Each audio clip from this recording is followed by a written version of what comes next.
कर्नाटक में night curfew की मियाद को 1 घंटे बढ़ा दिया गया है। अब से रात 9 बजे से नाइट कर्फ्यू शुरू होगा।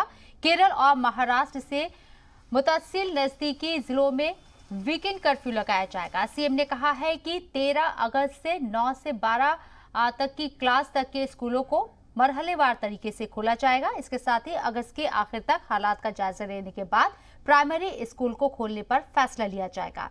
रियासत में कोविड एक्सपर्ट कमेटी की मीटिंग में ये तमाम फैसले लिए गए।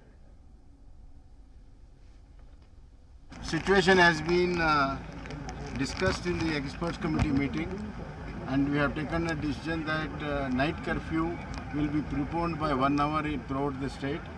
And there will be weekend curfew at the districts, border districts of Kerala and Maharashtra.